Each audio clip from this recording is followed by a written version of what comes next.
Today on Dr. Phil. A love triangle. She needs to make a decision, Rich or me. It's hard to make up my mind between the two. I love them both. Torn between her city husband and her country boyfriend.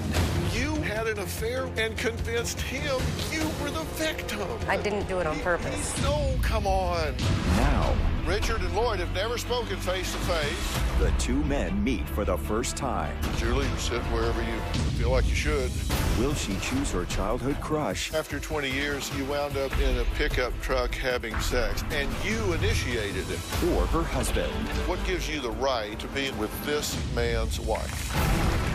Let's do it. Have a good show, everybody. Here we go. This is a safe place to talk about hard things. Stand by. We'll count you down. I'll try to be an emotional compass and point you in the right direction. 5, 4. I am not giving up on you.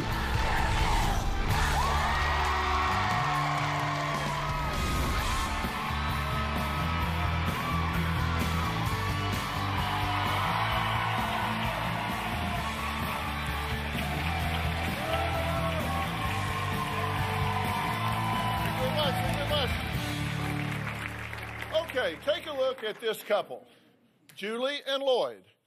They've been in a relationship for a year and a half, but they've known each other since childhood. They both say the attraction was instant. Julie says Lloyd makes her forget her troubles. He's passionate and fun.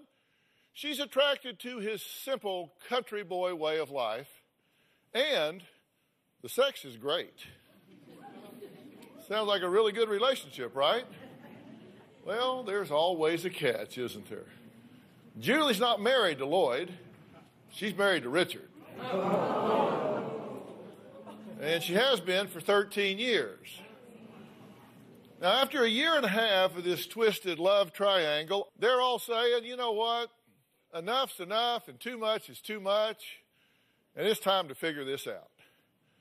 Like the old saying goes, two's company, three's a crowd. So Julie has reached out to me, desperate for me to help her decide between her husband and her childhood crush.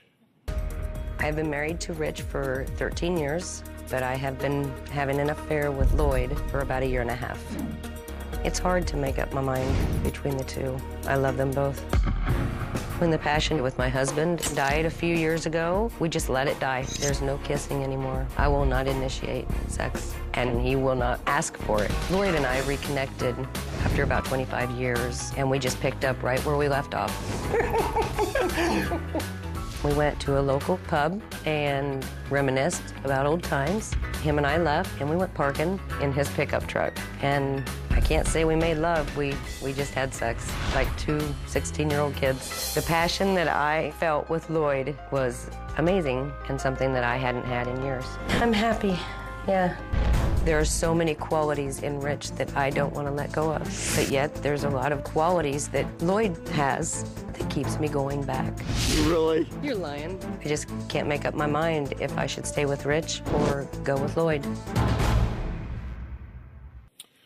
Well, Julie may be having a hard time deciding who to choose, but Richard's pretty clear that he wants Lloyd to just get the hell out. He wants him to get lost. When I first found out Julie was having an affair, I was extremely upset.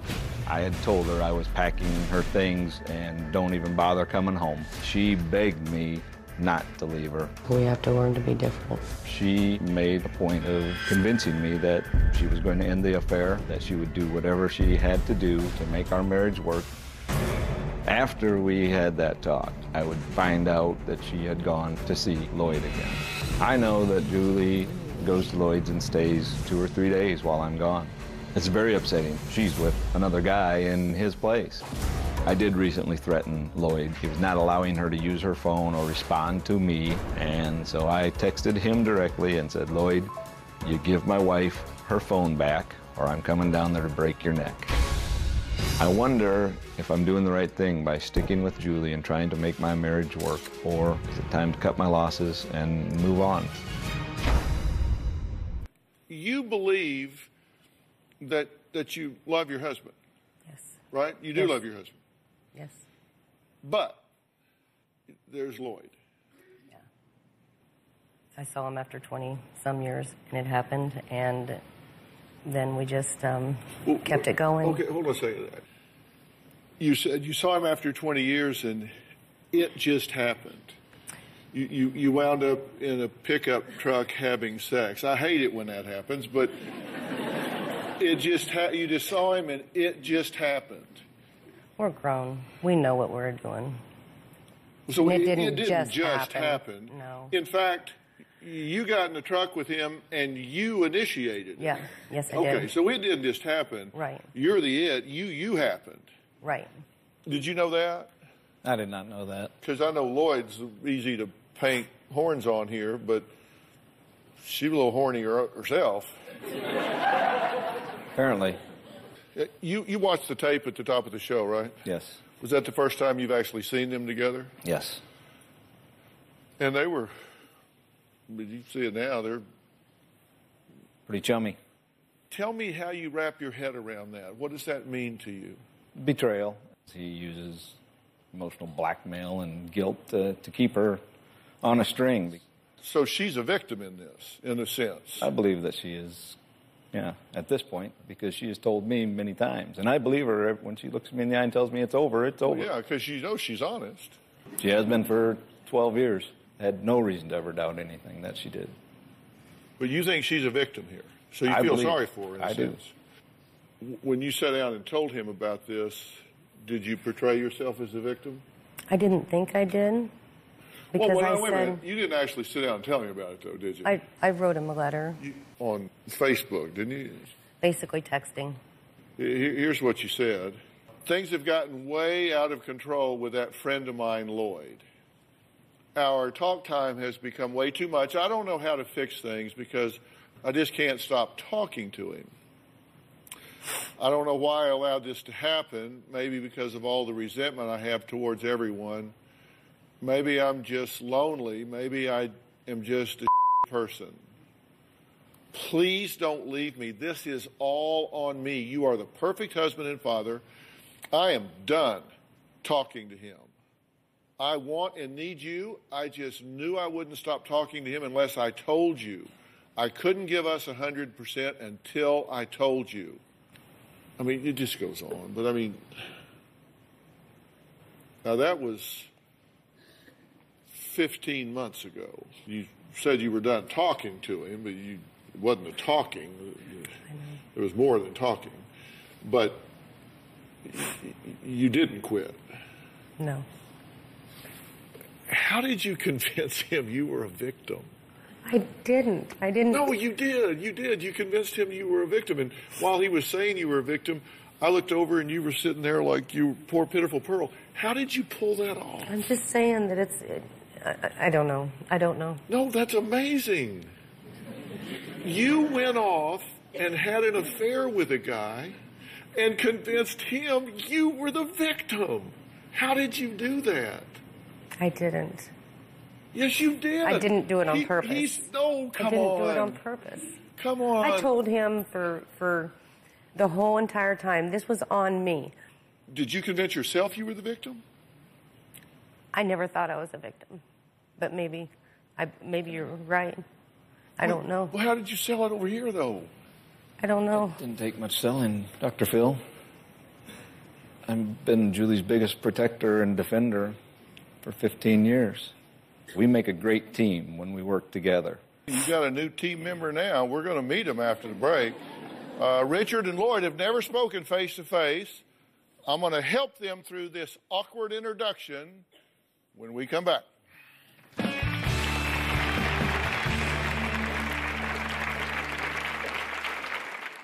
Julie and I, we're pretty awesome in bed. We're both in love with each other. She needs to make a decision. It's either Rich or me.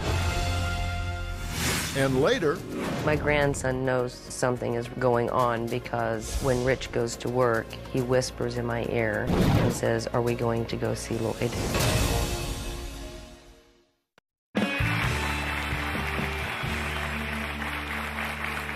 Julie says she has a big dilemma. She loves her husband, Richard, of 13 years, but she is also in love with her boyfriend, Lloyd, and has been carrying on an affair with him for about a year and a half. Now, Lloyd says He's loved Julie ever since they were kids. He let her go once, and he says he will not make that mistake again. Take a look. I told Julie that I was madly in love with her, that I would never let her go. She really makes me happy. I love taking her out. I want everybody to see that I'm with Julie. We're both in love with each other, and we don't want to lose each other. I always enjoy seeing you. You know that. Her husband would be gone, and she would come to stay with me, or I would go up there for a couple of days. I get mad when Julie goes back on Sundays to be with her husband. Julie and I, we're pretty awesome in bed. I make Julie happier than Rich does, but she feels more secure when she's with Rich. She needs to make a decision. It's either Rich or me. We'll never let her go, no matter what she decides to do. Okay, Lloyd is going to join us now. This is the first time these two gentlemen have spoken to each other in person. So, Lloyd, come on out. I'm going to put him here. I'll have you stand if you would. Just step down here. Lloyd, how are you, sir? Good. Julie, you know, I'm Dr. Phil. I'll meet you. I'll have you sit right over here, if you would, Lloyd. Okay. And Julie, you sit wherever you feel like you should. I'll let you make up your mind on that.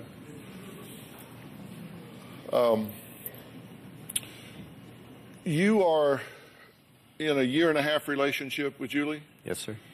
Now, at the time you got into this relationship with her, you were married Yes, for sir. 20 years? 22 years. 22 years with children. Right. Okay. So if you have your way about it, you will bust up this relationship, and she has busted up your relationship. Right. Because after 22 years, Right, walked away. You walked away. What gives you the right to be involved with this man's wife? It doesn't. I mean, it's wrong. It's completely wrong.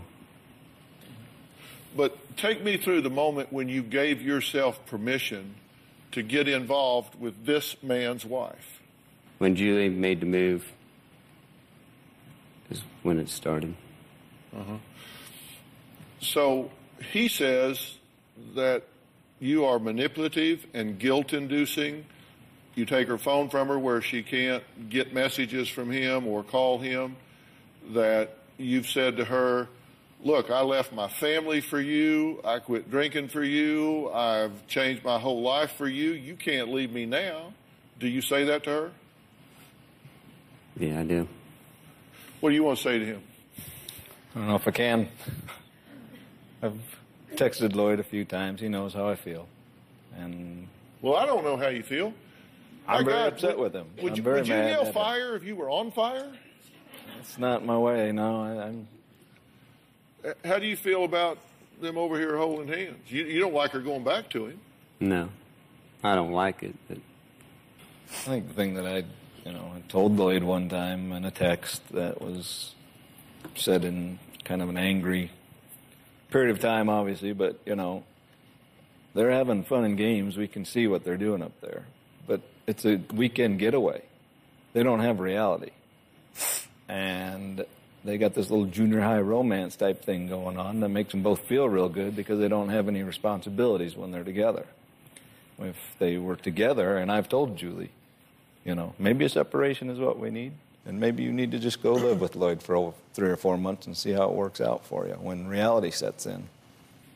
So you want me to help you pick? I don't want you to help me pick. What do you want? I don't know what, I need to get this on straight. Ask me a question. You ask me anything you want to ask me if you are prepared to hear the truth. I'm prepared to hear the truth. Then ask me a question. I don't know how I got to this point. I don't know why I put myself in this situation. Nobody did it. I did it. Okay, so if I can paraphrase, your first question is not what to do. Your first question is, how the hell did I get in this situation? Yes. Right? Okay. I'll answer that. We have to take a break, and then I'm going to answer that question right after the break. Now, why are both of these men leaving everything up to Julie. I'll start unraveling this after the break.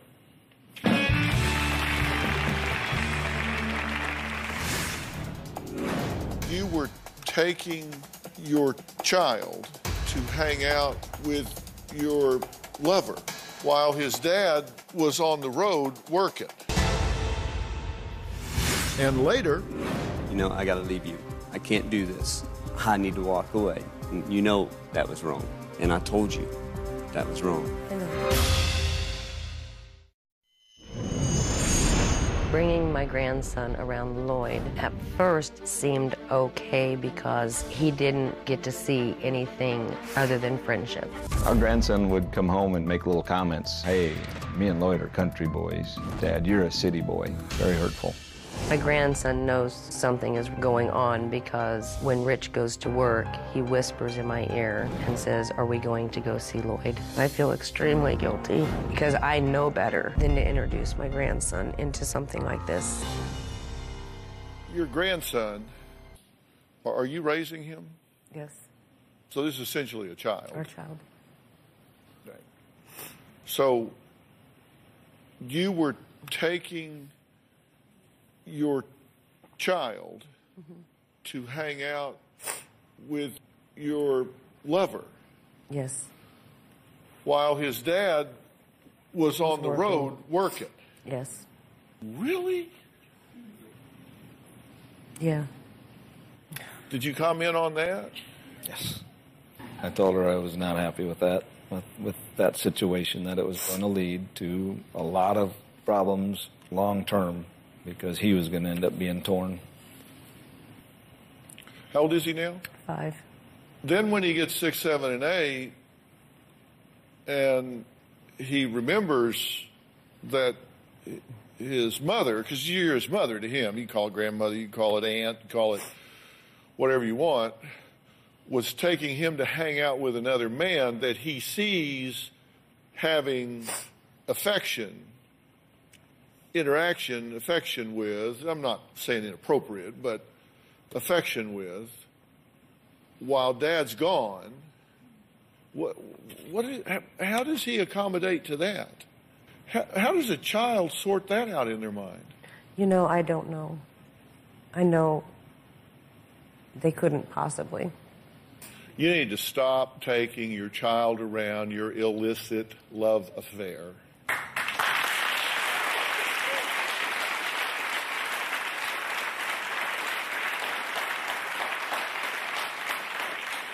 That is inappropriate. It is inappropriate. It is emotionally abusive. This is all around bad idea. You do not take your child to go see your lover. Bad idea. Bad idea. You need to stop that. Let me be real clear. You need to stop that. Okay. How did you get in this situation? You got in this situation because the two of you stopped working on your relationship, and then you went and started playing footsie with him, and you're quite right. And it's easy when you don't have bills to pay, you don't have a house to run, you don't have problems to solve. All you have to do is just be on a date. It's easy to have fun on a date. It's easy to be charming on a date. It's easy to have fun when you're just out playing. Correct. It's very different when you're actually involved in each other's lives on a day-to-day meaningful basis. And it's really hard to compare falling in love with being in love.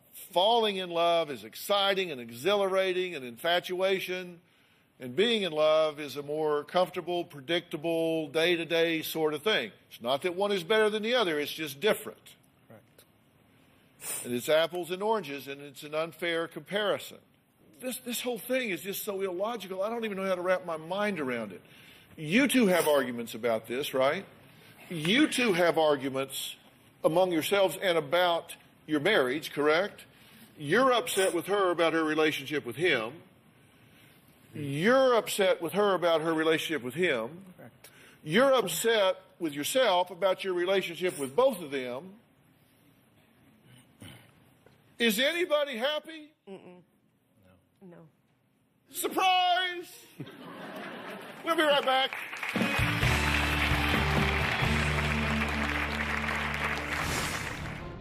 You jumped out of a moving car. Why did that seem like a good idea?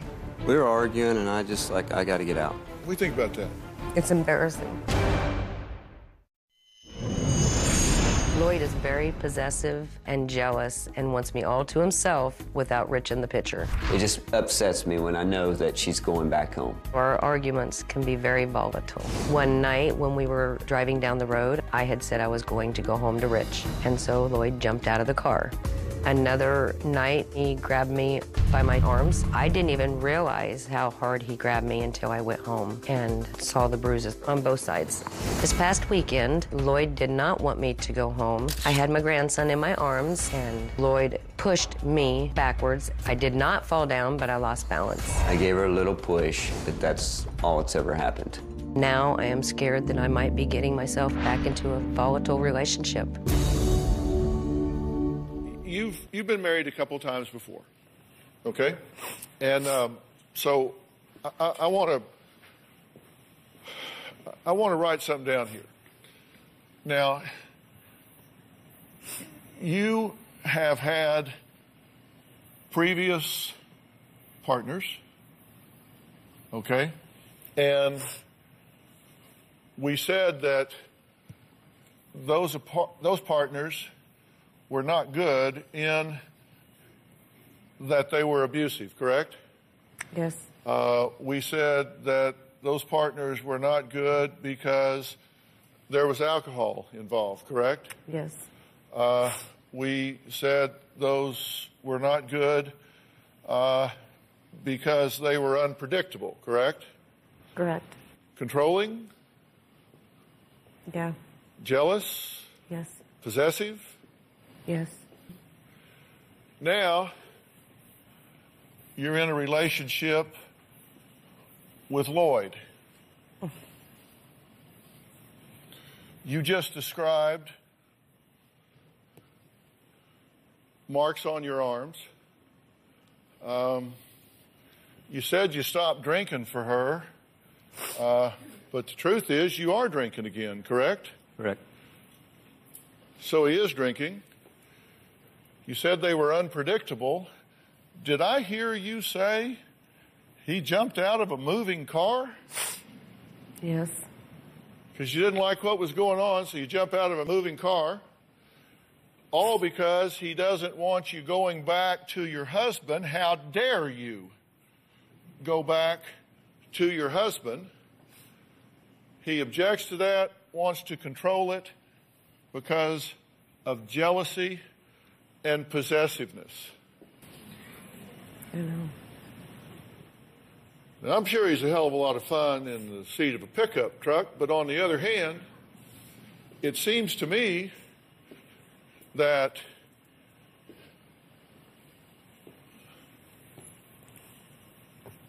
partners 1 and 2 and potential number 4 seem to have an awful lot in common. What do you think, Lloyd? Completely right. You jumped out of a moving car. Why was this? Why did that seem like a good idea? We were arguing, and I just like, I got to get out. And I just got out. And you went to rehab, right? Yes. And how long after rehab before you started drinking again? That was 3.5 months. It's a tough disease.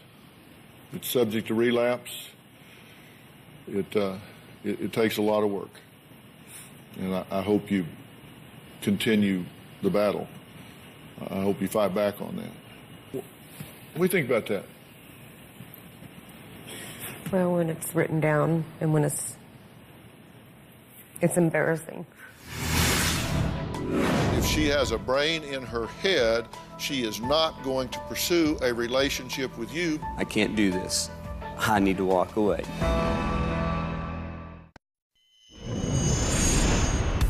Julie never wears her wedding band when she's around me. Today I caught her with the wedding band on, and she knew it bothered me.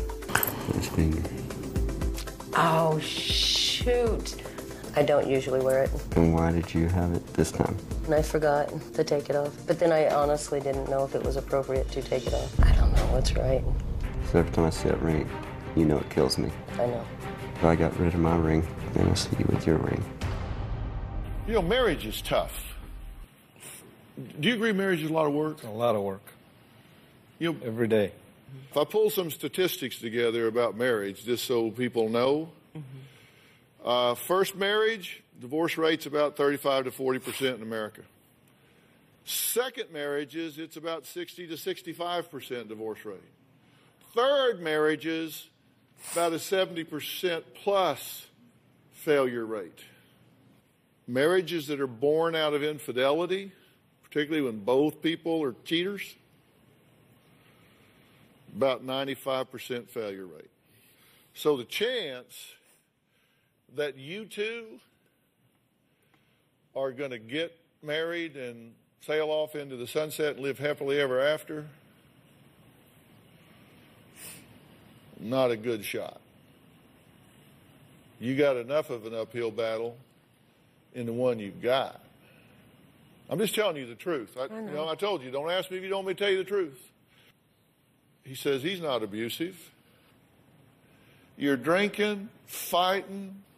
Come on, who are you turning down? If this, he left his wife and kids. He's drinking, fighting, and jumping out of your truck. Who the hell did you turn down? Whether you stay with him or whether you don't, he's not a good fit for you. And you're guilt-inducing her saying, I left my wife and kids for you? What, that's her fault? The thing is, I've only done it, once? One what? When I pushed you. And what did I do when I did that? What did I say? I'm done. I am never doing, I got to leave you. I can't do this. I need to walk away. And you said, no, it's more my fault than it is yours. It was wrong. And you know that was wrong. And I told you that was wrong. I know. And I've only done that one time. I've never, ever done that to anybody. And you know that. Well, she may know it, but I don't. I don't think you're an evil guy. I think you are confused. I think you are lost. And I think you are an alcoholic. And you put an alcoholic in a high-stress, desperate situation, they are going to make bad choices at a high-risk level. You are a high-risk candidate for her statistically, behaviorally, and life match-wise. You guys have absolutely no business being together. You can kill the messenger, but I'm telling you, the chance of this thing working between the two of you is zip, zero, nada, yet, is not going to work. Ain't going to work. I'm just telling you. And you can be upset for me telling you the truth, but the day will come when you will say, he told me the truth. I didn't want to hear it, but he told me the truth. Right.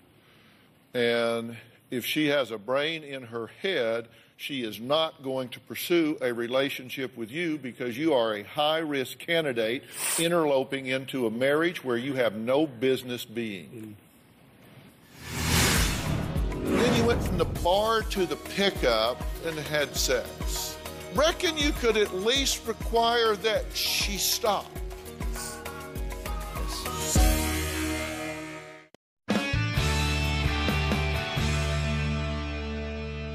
Have I been clear? Yes. There is zero future here. Mm-hmm. This is doomed. Whether if he stood up right now and said, you know what, I watched that tape of you two playing footsie and kissing and hugging and all that. You know what? You deserve each other. Just go forth and multiply. Do whatever the hell you want to do. I'm going to take myself. I'm going to go down the road and I'm going to be happy. To hell with you. Go on. I would tell you the same thing. The chance of you two being together long term, is 0. That's just my opinion. It is not going to work. You met, and the first time you went out together, you went to a bar. And then you went from the bar to the pickup and drove down the road and had sex. Both of you married. And you actually met at a funeral, right? It's his mother's funeral. His mother's funeral. And then went to a bar, and then went to the pickup, and then went and had sex. Okay. You need to move on. If you are willing to forgive and try to work on this marriage, reckon you could at least require that she stop. Yes. Because that would seem to me to be a prerequisite. Yes. And then if you wanted to work on it, then I'm willing to help y'all do that. You have problems in this marriage. If you interact with her the way you interact with me, that's a problem. I would think she would want a little more out of you than maybe what she's getting. That doesn't justify her having an affair. Your problems generate marital issues. They don't generate extramarital issues. There's a difference. The extramarital issues you own. The marital issues you have plenty of ownership in. And if, in fact, you do care about her, you'll leave her the hell alone. Stop. Right.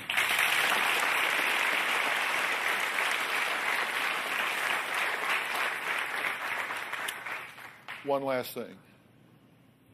We all have a personal truth, and we generate the results in life we believe we deserve. And you've generated yourself a mess. That tells me that's exactly what you believe you deserve. You got to heal that personal truth. Mm-hmm. And I'm willing to help you do that. Thank you. Now, I want you to look me in the eye and give me a clear commitment about what you're going to do. I'm going to fix me. Make an effort anyway. And I'm going to stop seeing Lloyd. And I want to work on my marriage. I want to get it back. He's a good man.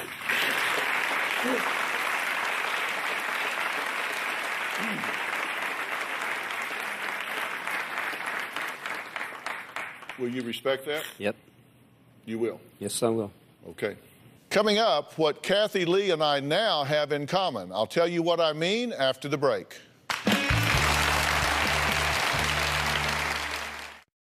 It's not often I get to turn the tables on Philip and brag shamelessly about all he has accomplished, but today is a little different.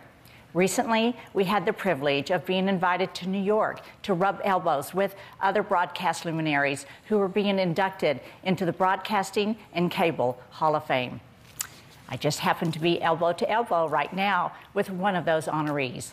I wanted to share that special night with the people that mean so much to him, his audience.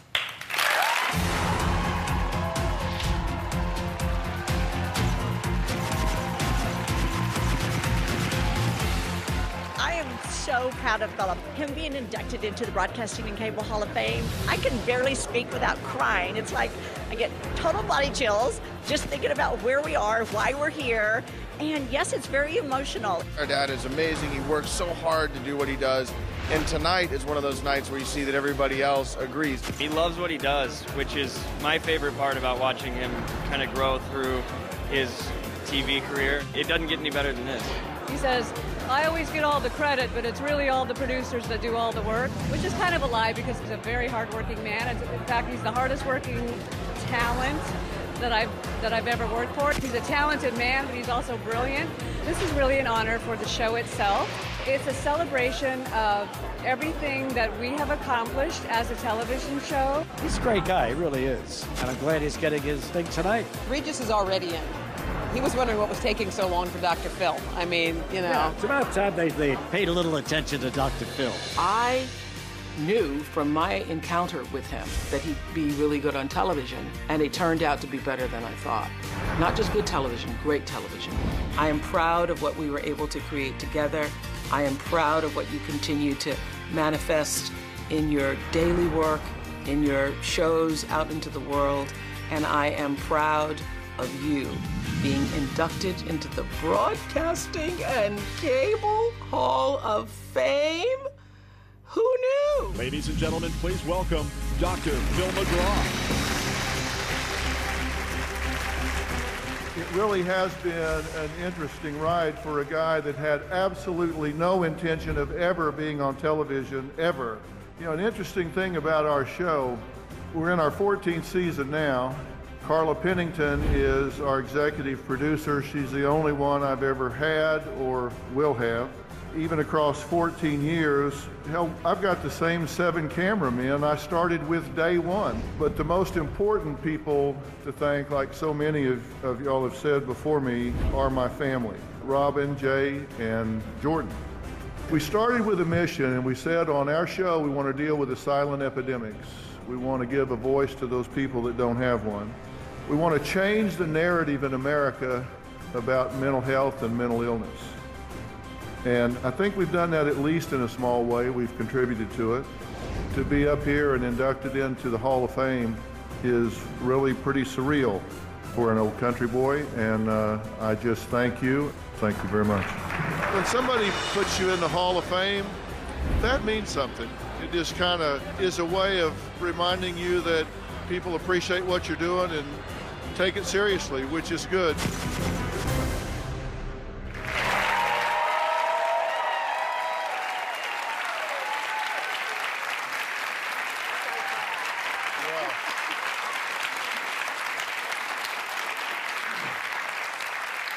That was quite a night, wasn't it? It was fun. It was so beautiful and so well deserved. Yeah, so well deserved. And he made the cover. Love that he made the cover. Well, I really am proud of all we have accomplished on this show so far, and we're really not done yet. In fact, the public probably doesn't know it. It's been in the industry. But we just announced that we're going to continue the Dr. Phil show, and we have been renewed until the year 2020.